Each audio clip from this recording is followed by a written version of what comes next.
TET leak हुआ, police leak हुआ NEET का पर्चा। दाढ़ी वाले साहब कहते तड़ो पकौड़ा मिर्चा। दाढ़ी वाले साहब कहते तलो पकौड़ा मिर्चा। जय हिंद साथियों, मैं नवीन शर्मा आप सभी को आज इस बात से अवगत कराना चाहता हूं कि आप भारत में इस समय अगर मैं बात करूं, ये हमारा जो 2024 चल रहा है, तो ये लीप ईयर नहीं बल्कि इसको हम लीक ईयर कहने में कोई भी गुरेज नहीं कर सकते साथी। कोई भी गुरेज नहीं है इस बात की कि हम इसको लीक ईयर क्यों ना कहें।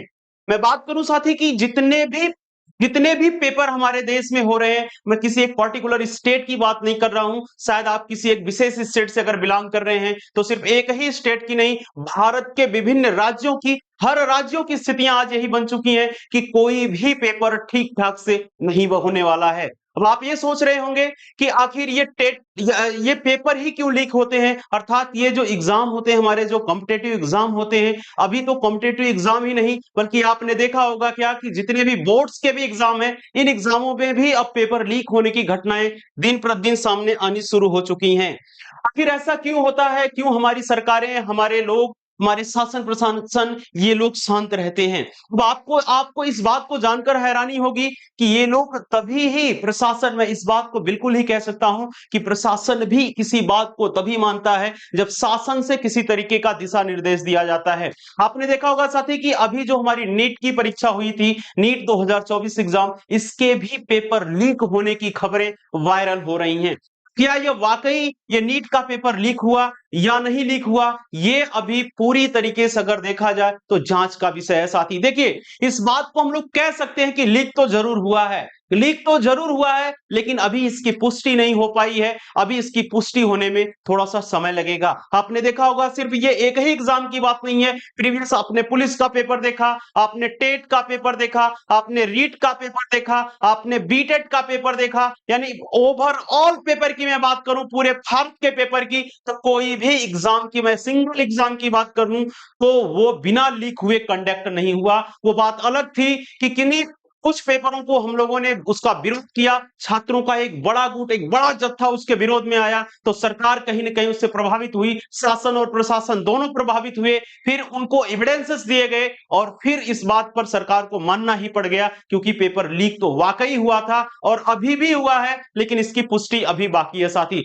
देखिए, सिर्फ मैं एक ही पेपर की बात नहीं कर रहा, जैसे आप देख रहे होंगे हमारे स्क्रीन पर कि नीट यूजी 2024 पेपर लीक हो गया है ना। हमारे बाबा जी क्या कह रहे हैं, बाबा जी का कहना है कि दोषियों पर लगेगा एनएसए।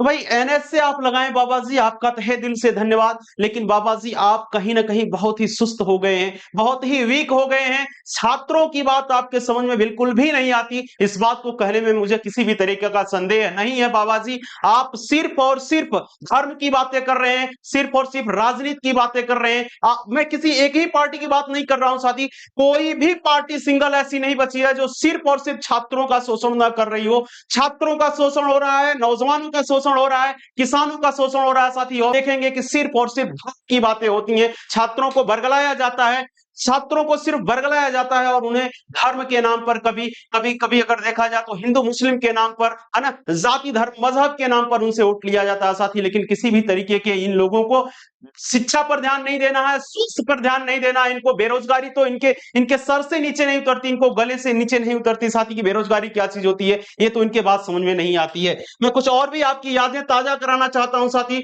आप इस यादों में फिर से चलिए, मैं आपको दिखाना चाहता हूं 18 फरवरी फर्स्ट शिफ्ट जो एग्जाम हुआ था यूपी पुलिस का, आप देखेंगे कि पेपर लीक हुआ था। अब पेपर तो रद्द होगा, यह बात न्यूज़पेपर में भी आपने देखा होगा। एक पूरे प्रदेश की मैं बात करूं तो एक विशाल जन सैलाब पड़ चुका था साथियों, दोस्तों, है ना, इस तरीके के छात्रों का।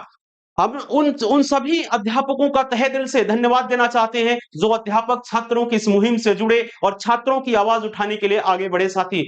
आपने देखा होगा कि पेपर तो यूपी में होता है लेकिन हरियाणा में पेपर लीक होता है यूपी पुलिस का। अब आप कहेंगे सर ये कैसी बात आप कर रहे हैं, आपने देखा होगा कि वहां के एक स्टेडियम में बाकायदे बसों से भर करके छात्र आए थे और उन्हें उन्हें पेपर के 1 से 2 दिन पहले ही उन्हें पेपर की जो प्रतियां थी, फोटोकॉपी उनको उपलब्ध करा दी गई थी।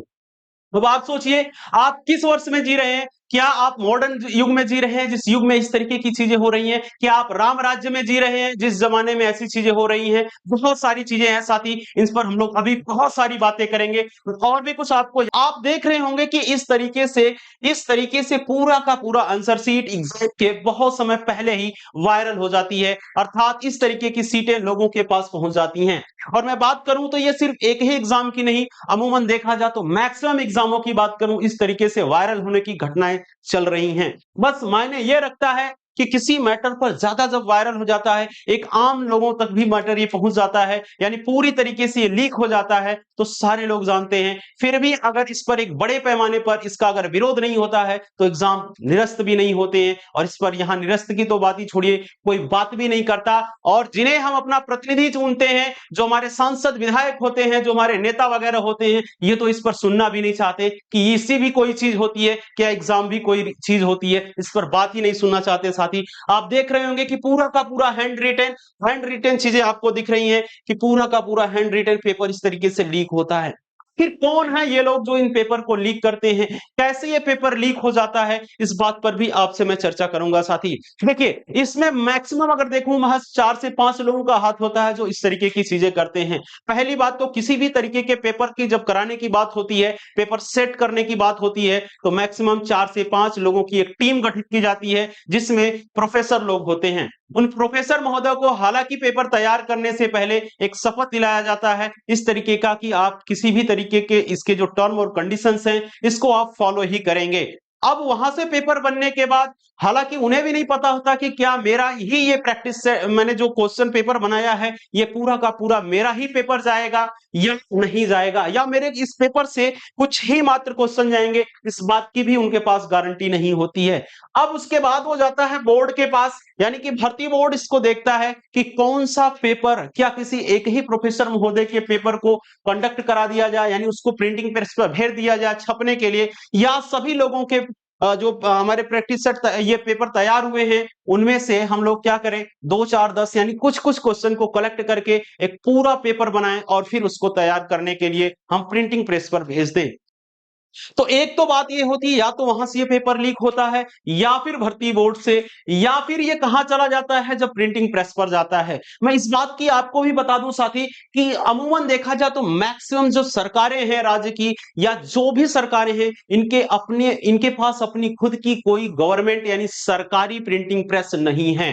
भाई ऐसा क्यों है, इतना लंबा बजट हमारे देश में प्रस्तुत होता है, हर राज्य के भी बजट मिलते हैं, तो ऐसा क्यों हो रहा है कि उनके पास एक प्रिंटिंग प्रेस नहीं है? हालांकि आप देख रहे होंगे साथी कि एक मोटी रकम वसूली जाती है छात्रों से, 400 से 500 रुपए तक, यहां तक कि कुछ एग्जामों में आप बैंकिंग वगैरह के देखेंगे तो 1200 हजार रुपए, 1500 तक सीटेट जैसी परीक्षाओं में आपसे मोटी फीस वसूली जाती है सिर्फ किस नाम पर, आपका एग्जाम कंडक्ट कराने पर। महोदय अगर आप हमसे इतना फीस वसूलते हैं, इतनी फीसें वसूलते हैं, तो क्या हमारे लिए एक सेफ एग्जाम कंडक्ट कराने की गारंटी नहीं ले सकते आप?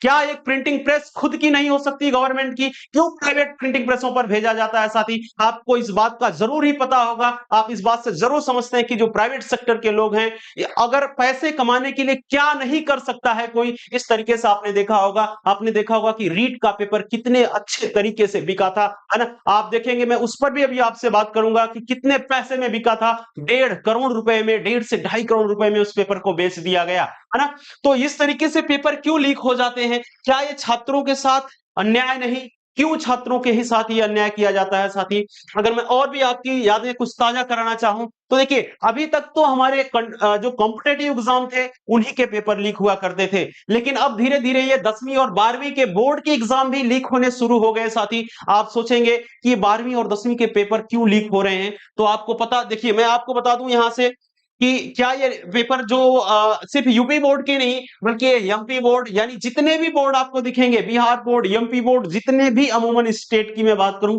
मैक्सिमम स्टेट्स की यही स्थितियां हैं कि पेपर लीक किए जा रहे हैं। और देखिए अगर मैं आपकी यादें ताजा कराना चाहूं 2021 की, साथी 2021 की यादें ताजा करवाना चाहूं, यूपी टेट का एग्जाम कंडक्ट हुआ था। हालांकि उन दिनों में हमारे सामने विधानसभा का चुनाव था और सभी लोगों को यही लग रहा था कि अब ये यूपी टेट होगा और इस यूपी टेट के बाद सुपर टेट नाम की भी कोई वैकेंसी आएगी और इसके तहत सभी छात्र जो बेरोजगार पड़े हुए हैं, लगभग मैं आपसे बात करूं तो उन दिनों में 20 से 18 से 20 लाख फॉर्म भरे गए थे यूपी टेट के साथ ही। अब सोचिए कितनी बड़ी फौज, कितनी बड़ी बेरोजगारों की तादाद है, सिर्फ और सिर्फ यूपी टेट के बाद वो एक प्राइमरी के मास्टर बनना चाहते हैं या फिर जूनियर के मास्टर बनना चाहते हैं। अर्थात मैं बात करूं तो शिक्षक बनने के लिए कितनी लंबी बड़ी, इतनी लंबी फौज तैयार है। फिर भी महोदय देखिए क्या करते हैं, यूपी टेट का पेपर क्या होता है, लीक हो जाता है साथी। और पेपर लीक होने के बाद, है ना, अब लोगों की उम्मीद टूट जाती है कि अब सुपर टेट भी कोई होगा। हालांकि वाकई में बताऊं सही मायने में तो सरकार की कोई भी मंशा नहीं थी कि सुपर टेट नाम की कोई परीक्षा कराया जाए और लोगों को शिक्षक बनने का मौका दिया जाए। सिर्फ और सिर्फ यही कारण था कि यूपी टेट भी लीक हुआ था साथी, और एक लंबे समय के बाद इसका एग्जाम कंडक्ट कराया गया। और फिर इसके बाद अभी तक यूपी टेट और सुपर टेट का कोई भी नहीं पता है। इस तरीके की चीजें आप देख रहे होंगे। अब और भी आगे मैं आपकी यादें ताजा कराना चाहूं साथी, तो आपके सामने एक प्रेस विज्ञप्ति दिख रही होगी। इसे देखिए, मैं आपसे बात करूं साथी, ये यूपी की बात है। आप देखेंगे ग्रुप पर इंटरमीडिएट जीव विज्ञान तथा गणित का पेपर डाला गया है। ज्ञातव्य की द्वितीय पाली की परीक्षा अपराह्न 2 बजे से और इतना बजे तक होने वाली है। लेकिन आप देख रहे होंगे विनय, ये अब पूरा का पूरा देखिए 1 घंटा 10 मिनट पहले ही ये चीजें क्या चीजें हो चुकी थी, वायरल हो चुकी थी। तो इस तरीके की चीजें भी आपको देखने के लिए मिला होगा। यानी अगर मैं बात करूं तो सिर्फ और सिर्फ अब कंपटीशन के ही नहीं रहे, जितने भी पेपर हैं वो सब के सब, चाहे वो बोर्ड के पेपर हो, चाहे किसी भी पर्टिकुलर कॉम्पिटेटिव एग्जाम के हो, सारे के सारे पेपर लीक कराए जा रहे हैं। देखिए योगी जी क्या कर रहे हैं, कह रहे हैं कि उसके घर में बुलडोजर चलना तय है जो लोगों ने पेपर को लीक कराया है। क्या आपके पास में आपसे पूछना चाहता हूं साथी, क्या आपके आसपास भी किसी ऐसे पर्टिकुलर पर्सन को आप जानते हैं जिसके घर पर पेपर लीक के मामले में बुलडोजर चला हो?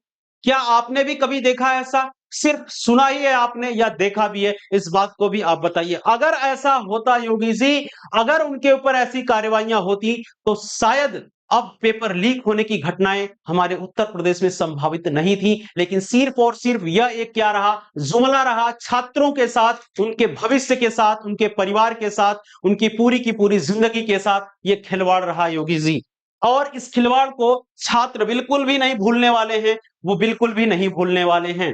चलिए अगर मैं बात करूं और भी बहुत सारी जानकारियां कि क्या क्या इस तरीके की घटनाओं को जो लोग अंजाम देते हैं, इसके लिए सरकार के पास कोई भी कानून है, कोई भी इस तरीके का संशोधन किया गया, क्या इस तरीके का कोई बिल लाया गया?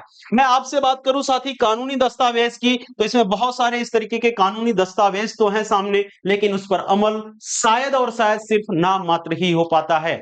देखिए आपसे मैं बात करूं, संसद में अगर मैं बात करूं, संसद में पेश हुआ था क्या, एंटी पेपर बिल, है ना, एंटी पेपर लीक बिल भी आया था। आखिर क्या है यह, क्या है इसके, क्या खासियत है, इसके बारे में भी बताऊंगा। इसमें क्या कानून बने, कौन सी धाराएं आई, क्या चीज हुआ, इस पर भी बात मैं करूंगा। देखिए आपसे बात करूं मैं साथी, सरकार ने पेपर लीक पर नकेल कसने के लिए, है ना, एंटी चीटिंग बिल को संसद में पेश कर दिया। किया इसकी बात मैं बात करूं तो आपसे ये अगर मैं बात करूं फरवरी 2024 की बात है। इस बिल में कई प्रावधान किए गए जिससे पेपर लीक करने वाले गैंग के खिलाफ सख्त एक्शन लिया जा सकता है। इस बिल में कई अहम बातें हैं जिसे जानना बहुत ही जरूरी है हम सब के लिए। अब मैं इस पर बारी बारी से आपसे चर्चा करूंगा साथी कि कौन कौन सी है, आखिर कौन है ये लोग, क्यों नहीं डरते इस तरीके के पेपर लीक करने वाली घटनाओं के को अंजाम देने से। सरकार ने नकल और पेपर लीक गैंग को रोकने के लिए आज अगर मैं बात करूं, एंटी पेपर लीक बिल पेश कर दिया है। अगर इसके पूरे नाम की बात करूं तो सार्वजनिक परीक्षा विधेयक 2024 है साथी। इस बिल के जरिए यह भी साफ किया गया है कि अगर पेपर लीक हुआ तो इसकी जांच कौन करेगा, अर्थात किसकी अथॉरिटी होगी इस तरीके की जांच करने की, कौन सी एजेंसियां इस पर जांच करेंगी। पेपर लीक और नकल के मामलों की जांच पुलिस अधीक्षक महोदय करेंगे और उपाधीक्षक महोदय करेंगे, सहायक पुलिस आयुक्त स्तर के अधिकारी करेंगे। सरकार के पास केंद्रीय एजेंसी यानी कि सीबीआई को जांच सौंपने का अधिकार होगा। अगर इस तरीके के पेपर लीक की घटनाएं होती हैं तो ये लोग इसमें क्या करेंगे, इस तरीके की जांच करेंगे। ठीक है, तो इस तरीके की आखिर क्यों घटनाएं हो रही हैं, मैं इस पर भी आपसे बात करूंगा। अब सवाल यह उठता है कि आखिर इस विधेयक में है क्या, क्या लाया गया इस विधेयक में? तो बता दें कि बिल में पेपर लीक और दूसरे के स्थान पर परीक्षा देने पर कड़ी सजा और जुर्माने का प्रावधान किया गया है। पेपर लीक मामले में दोषी पाए जाने पर 10 साल की सजा और 1 करोड़ रुपए का जुर्माना लगाया जाएगा। दूसरे कैंडिडेट के स्थान पर परीक्षा देने के मामले में दोषी पाए जाने पर 3 से 5 साल की जेल होगी और 10 लाख का जुर्माना भी लगाया जाएगा। लेकिन मैं आपसे भी जानना चाहता हूं साथी कि क्या एक भी एग्जाम ऐसा कंडक्ट हुआ जिसमें पेपर लीक नहीं हुआ हो, और क्या आपके आसपास पाए जाने वाले किसी भी व्यक्ति को इस तरीके की सजा का भुगतान करना पड़ा, इस तरीके की सजा हुई? तो आप शायद आप कहेंगे कि सर मेरे संज्ञान में तो ऐसी बातें नहीं है, कहीं भी ऐसा नहीं देखा गया।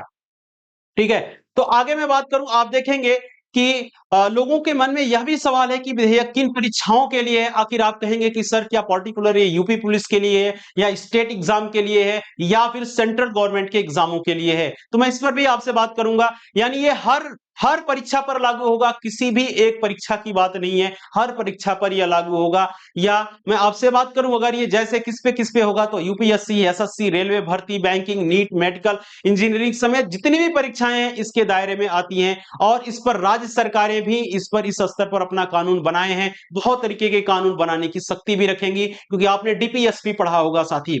कुछ लोगों के लिए पेपर लीक होना बहुत ही साधारण बात हो चुकी है, क्योंकि आप देखेंगे कि बंदे वही रहते हैं, यानी व्यक्ति वही रहते हैं, चाहे वो नीट का पेपर लीक हो, चाहे पुलिस का लीक हो, चाहे आरओ का लीक हो, चाहे टेट का लीक हो, कोई भी मैक्सिमम एग्जामों आप देखेंगे कि मैक्स लगभग देखा जाए तो कुछ कैंडिडेट सेम ही रहते हैं जो हर परीक्षाओं को लीक करते हैं। कुछ लोगों के लिए पेपर लीक करना बहुत ही साधारण बात हो सकती है साथी। वो सोच सकते हैं कि एक परीक्षा है, कुछ बच्चे पेपर दे रहे थे और किसी ने उसे लीक कर दिया, लेकिन ऐसा नहीं है, ऐसा बिल्कुल भी नहीं है साथी। पेपर लीक वो दीमक है जो पूरी युवा पीढ़ी को खोखला बना देती है। पेपर लीक करके गलत लोगों का चयन कराया जाता है। कुछ ऐसे लोग अफसर बनते हैं, डॉक्टर बनते हैं, इंजीनियर बनते हैं जो योग्य ही नहीं है। और भारत में तो मैं देखा जाए साथी, भारत में तो मैक्सिमम इस तरीके की घटनाएं संभावित हो रही हैं। आप देखे होंगे कि हमारे देश में बहुत सारे ऐसे नेता हैं, ऐसे मिनिस्टर्स हैं जिनको शायद शिक्षा के बारे में पता ही नहीं है, और वो कई बार एजुकेशनल मिनिस्टर बन जाते हैं, शिक्षा मंत्री बन जाते हैं। अंगूठे छाप भी हमारे देश में मंत्री बनते हैं, और वो पढ़े लिखे लोगों का भविष्य तय करते हैं, भारत का भी भविष्य तय करते हैं साथी। तो ये बहुत ही बड़ी विडंबना है। इस पर मैं अगर बात करूं, तो पेपर लीक करना सिर्फ और सिर्फ पेपर लीक ही नहीं होता है, बल्कि एक छात्र का पूरा भविष्य लीक कर दिया जाता है। उस छात्र के साथ उसका पूरा परिवार जुड़ा होता है, उसके बूढ़े माँ बाप जुड़े होते हैं, पूरे परिवार का भविष्य ही डूब जाता है साथी। लेकिन इन लोगों को सिर्फ क्या है, चंद पैसों के लिए पेपर को लीक कराया जाता है। और ये लीक करने वाले पेपर जो होते हैं, बड़े बड़े अफसर होते हैं, बड़े बड़े ऑफिसर होते हैं। आप देखेंगे कई बार विभाग में काम करने वाला जो सुपर व्यक्ति होता है, वही इस तरीके के कार्य को अंजाम देता है। लेकिन पकड़े कौन जाते हैं, तो जो छोटे स्तर के लोग होते हैं, दो चार इस तरीके के लोगों को पकड़ा जाता है, और शायद फिर उन लोग जनता को दिखाने के लिए ऐसी चीजें की जाती है कि इनके ऊपर कार्रवाइयां की गई, इतने लोग पकड़े गए। बाद में होता कुछ भी नहीं है, इस बात को आप भी जान रहे हैं। पेपर लीक का कारोबार आखिर ये कितना बड़ा है, कौन से लोग हैं, कहां से आते हैं, मैं इस पर बात करूंगा आपसे। तो अलग अलग रिपोर्ट्स के मुताबिक पिछले 7 वर्षों में देश के लगभग अलग अलग राज्यों में 70 से ज्यादा प्रश्न पत्र लीक हुए हैं साथी। अब इस डाटा को मैं कहूं 70 ही नहीं बल्कि 100 को पार कर चुका है। 100 से ज्यादा इस तरीके के प्रश्न पत्र लीक हुए हैं। लीक होने की वजह से 1 करोड़ 50 लाख से ज्यादा छात्र प्रभावित हुए हैं साथी। पूरे भारत में बात करूं मैं, बेरोजगारी का स्तर इस समय में चरम सीमा पर है। उसका कारण क्या है? एक तो वैकेंसियां आती नहीं है, दूसरे अगर आती हैं तो उनकी जो पद होते हैं, जो उनके स्थान होते हैं, मतलब जो रिक्तियां होती हैं, वो बहुत ही कम आती हैं। दूसरे कभी भी कोई भी एग्जाम आप देखेंगे, महज एक आध ऐसे हो सकते हैं, लेकिन मैक्सिमम आप देखेंगे कि एक परीक्षा जो होती है 4 से 5 सालों में कंप्लीट होती है। शायद उतने दिनों में तो सरकार नई चुन करके आ जाती हैं, लेकिन भर्तियां कंप्लीट नहीं हो पाती हैं। अगर राज्यों की बात करें तो राजस्थान पेपर लीक के मामले में काफी कुख्यात रहा है साथी। आपने नीट का एग्जाम देखा होगा तो राजस्थान में बढ़िया तरीके से लीक हुआ है। भले इस बात की पुष्टि नहीं हुई है, और इस बात को मैं भी नहीं कह सकता कि अभी पेपर लीक हुआ है या नहीं हुआ है, ये जांच का विषय है, ये सारी चीजें चल रही हैं। लेकिन जैसा मामला देखने में आ रहा है, जो जो इस तरीके की अगर मैं देखूं वायरल चीजें हो रही हैं, ये राजस्थान में सबसे नंबर 1 पर रहा। फिर बिहार में भी इस तरीके की घटनाओं को अंजाम दिया गया। अगर मैं बात करूं साथी, यहां पर 2015 से 2024 के बीच, तो मैं पेपर लीक के बारे में बात करूं, तो करीब करीब 25 से ज्यादा मामले देखे गए, जिसके बाद परीक्षा को क्या करना पड़ा, रद्द करना पड़ा गया। इन्हीं 7 वर्षों में अगर मैं बात करूं, यहाँ पे 7 से 8 वर्षों की बात करूं, तो गुजरात की स्थिति बहुत ही खराब रही।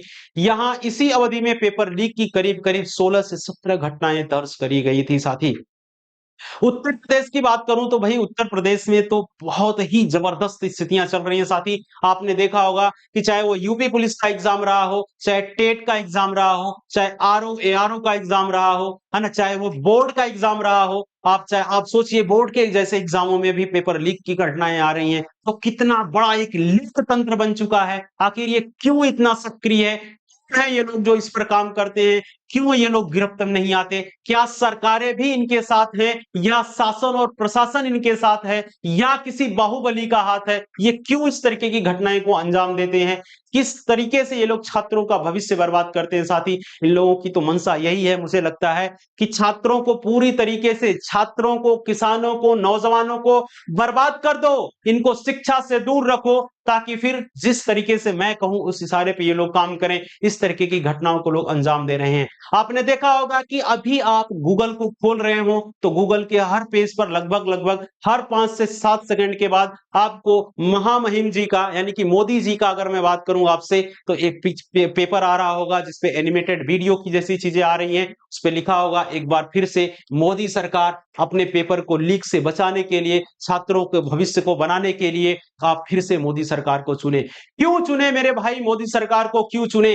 अगर मैं आपसे बात करूं तो सबसे ज्यादा अगर किसी सरकार में छात्रों ने रोया है, सबसे ज्यादा लोग अगर बेरोजगार हुए हैं किसी सरकार में, सबसे ज्यादा लोगों का रोजगार छीना है किसी के सरकार में, सबसे ज्यादा अगर भुखमरी बढ़ी है किसी के सरकार में, तो वो है भाजपा की सरकार, वो है भाजपा की सरकार। साथी मैं इस बात से बिल्कुल भी आपको रूबरू करा दूं कि मैं किसी भी पार्टी का विरोधी भी नहीं हूं और किसी भी पार्टी का समर्थक भी नहीं हूं, लेकिन मैं उसका विरोधी जरूर हूं जो भारत का विरोधी होगा, जो बेरोजगारों का विरोधी होगा, जो छात्रों का विरोधी होगा, जो रोजगार का विरोधी होगा, मैं उसका विरोधी जरूर बनूंगा। साथी मैं उसका विरोधी जरूर बनूंगा। ठीक है, तो आपने देखा होगा कि किस स्तर पर यूपी की अगर मैं बात करूं साथी, पिछले 5-6 साल हो गए, 6 साल हो गए यूपी में शिक्षक भर्ती आए हुए, लेकिन महोदय को बिल्कुल भी इस बात से कोई संज्ञान में नहीं लेना है कि क्या शिक्षक भर्ती होगी कि ही नहीं। मैं शिक्षक भर्ती की बात नहीं कर रहा हूं साथी, अन्य भर्तियां भी इस तरीके से लटकी हुई हैं। आपने देखा होगा कि टीजीटी और पीजीटी के एग्जाम कितने दिनों से लटके हुए हैं। आप 2020 से 21 में फॉर्म निकालते हैं और फॉर्म भरवा लिया आपने, एक लंबी रकम वसूल ली छात्रों से आपने फीस के रूप में, लेकिन आज आपका एग्जाम कंडक्ट नहीं हो पाया। साथी आपने पोस्ट देखा होगा कि किसी सब्जेक्ट में 8 पोस्ट हैं, तो किसी में 10, तो किसी में 12। आप सोचिए, जहां एक लंबी फौज तैयार है, एक युवाओं की अगर मैं बात करूं, बेरोजगारों की एक लंबी भीड़ तैयार है, आप अगर उसमें क्या करते हैं 7 से 8 वैकेंसी देते हैं, तो आप सोचिए कि कितना बड़ा विश्वासघात उन छात्रों के साथ है। क्या उन छात्रों को आप आत्महत्या करने पर मजबूर करना चाहते हैं? क्या उन छात्रों को अपना भविष्य बर्बाद होते हुए देखना चाहते हैं?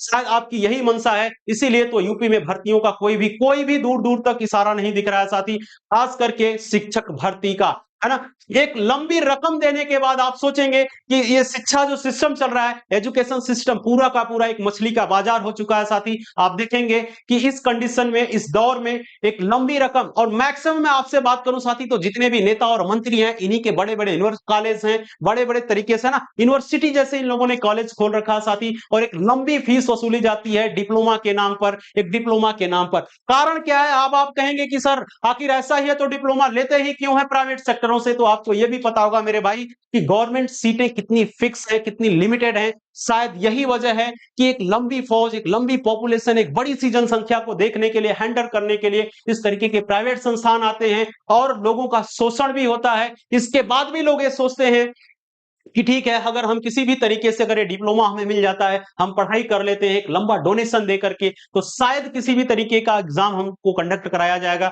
मैं उसमें क्वालिफाई करूंगा तो मेरा फ्यूचर बन जाएगा, मेरे परिवार का फ्यूचर बन जाएगा। और साथ ही एक बात मैं आपको ये भी बता दूं कि ये गवर्नमेंट एग्जामों की तैयारी करने वाले किसी बड़े घराने के लोग नहीं होते हैं, किसी बड़े बड़े, अगर मैं बात करूं, बड़े बड़े किसी बिजनेसमैन के लड़के नहीं होते हैं, किसी नेता के लड़के नहीं होते, किसी मंत्री के, विधायक के बेटे नहीं होते हैं। और ये होते कौन है आखिर? तो ये गरीब और मध्यम परिवार के लोग आते हैं साथी, जिनके पास अपने पेट भरने के सिवा साथ तन ढकने के अलावा और भी कुछ चीजें नहीं होती हैं, लेकिन फिर भी उनका एक विश्वास होता है, उनके अंदर एक जुनून होता है कि शायद हमें अगर एक सरकारी नौकरी मिल जाए तो मैं अपना भविष्य बदल सकता हूं, अपना ही नहीं बल्कि अपने परिवार का भविष्य बदल सकता हूं, और इसी आधार पर वो तैयारी करते हैं। लेकिन उनके साथ सिर्फ और सिर्फ धोखा होता है, और वो धोखा सरकारें भी करती हैं। और मैं अगर बात करूं तो सरकारों का मेन मेन फंडा जो होता है, ये सरकारों का ही होता है, क्योंकि आपने सुना होगा बहुत सारे हमारे चर्चित दार्शनिक लोगों ने कहा था कि सरकारें ही, राजनीति ही अगर मैं बात करूं, राजनीति ही हर तरीके की चीजों को निर्धारित करती है, चाहे वो आटे का भाव हो, दाल का भाव हो, नौकरियां हो, रोजगार हो, है ना, बेरोजगारी हो, किसी भी तरीके के स्तर को राजनीति ही तय करती है साथी। इसलिए सरकारों को इस पर भी ध्यान देना चाहिए। मैंने इन दिनों में एक आपके लिए कविता लिखी है साथी, शायद वो ठीक ठाक बैठ रही है, आप भी मेरी इस कविता को सुने और मेरी इस कविता के बारे में अपनी राय जरूर दे साथी। मैं शायद इसको लिखा हूं, आपके सामने देखकर भी पढ़ सकता हूं, इसमें कोई भी वो नहीं है, मैं आपके सामने पढ़ रहा हूं साथी, सुनिएगा।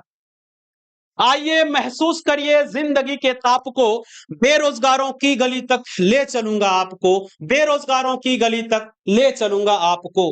टूट गए सपने कैसे सजाऊं जज्बात को, टूट गए सपने कैसे सजाऊं फिर जज्बात को, क्या हुआ रिजल्ट का कैसे बताऊं माँ बाप को, क्या हुआ रिजल्ट का कैसे बताऊं माँ बाप को। आप देखे होंगे साथी, जो मेरे भाई बहन इलाहाबाद या लखनऊ या अन्य ऐसे जगहों पे एग्जाम की तैयारी करते हैं जो उनके घरों से काफी दूर है साथी, किस तरीके की यातनाएं वहां पे झेलते हैं। आज मैं इस अप्रैल और मई के महीने की बात करूं साथी, तो टेम्परेचर वहां पे 45 प्लस भी हो जाता है साथी। इस भयानक टेम्परेचर में वो अपने रूम में सिर्फ और सिर्फ इनर वियर पे घूमते हैं साथी, फिर भी उनके शरीर पर छोटे छोटे बहुत सारे दाने निकल आते हैं, खुजली भी होती है शरीर में, लेकिन फिर भी उनका अपना एक ही दिमाग में मोटिव रहता है कि मम्मी पापा से आते समय मैंने जो पैसा लिया था, माँ का वो सपना, पिताजी का वो मुझे वचन याद है, इसलिए मैं बिल्कुल भी ये सब मेरे सामने फीका पड़ जाएगा, मैं अच्छे तरीके से यहाँ पर तैयारी करूंगा, पढ़ाई करूंगा और बिना नौकरी लिए घर पर वापस नहीं जाऊंगा। लेकिन होता क्या है, उनके उनके सपने के साथ,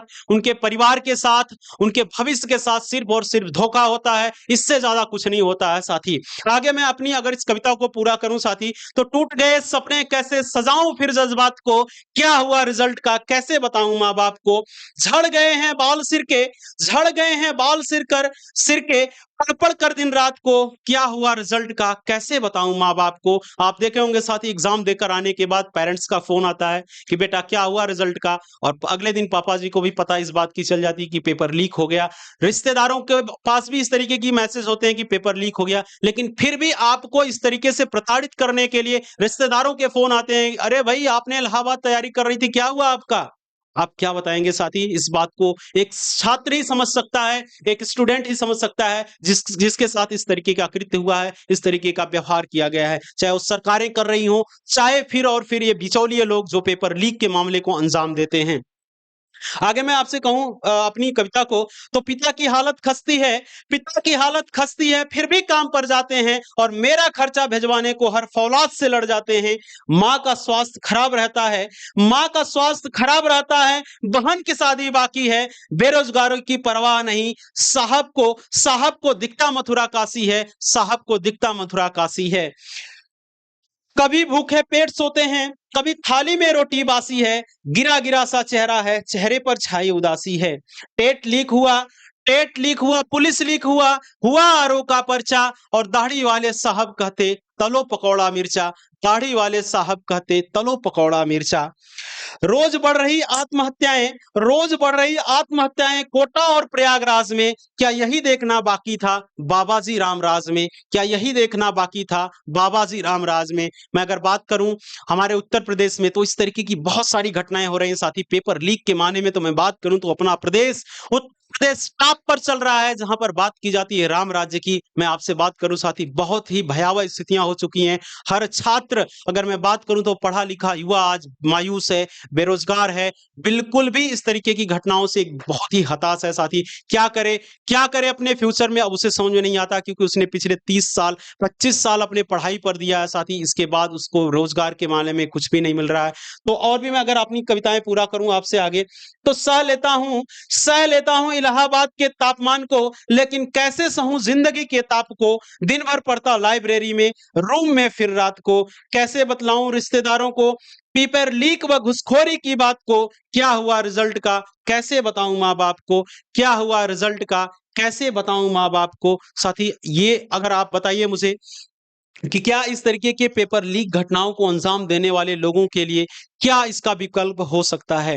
क्या सरकारें इसका इसका बिल्कुल ही, अगर मैं बात करूं तो क्या सरकारें ही इसके लिए दावेदार हैं। तो इस बात से हम बिल्कुल भी गुरेज नहीं कर सकते साथी, कहीं ना कहीं इनका बहुत बड़ा रोल है। लेकिन आप इस बात को भी समझिए साथी कि अभी लोकतंत्र का चुनाव लोकसभा का चुनाव चल रहा है साथी, और लोकतंत्र के इस महापर्व में आप सभी लोग जुड़िए, भाग लीजिए साथी, वोट जरूर करने जाइए। लेकिन इस बात को जरूर याद रखिएगा कि बेरोजगारी भी एक चीज है। देश में किसानों की हालत क्या है, रोजगार की हालत क्या है, नौजवानों की हालत क्या है साथी, इस बात को दिमाग में डालकर ही आप वोट करिएगा। और मैं एक, अगर मैं शुद्ध शब्दों में, अगर मैं खुले शब्दों में कहना चाहूं साथी, तो किसी भी पार्टी को वोट आप दे दीजिएगा जो आपकी क्षेत्र में विजेता हो रही हो, लेकिन सिर्फ और सिर्फ एक पार्टी को आप वोट मत करिएगा।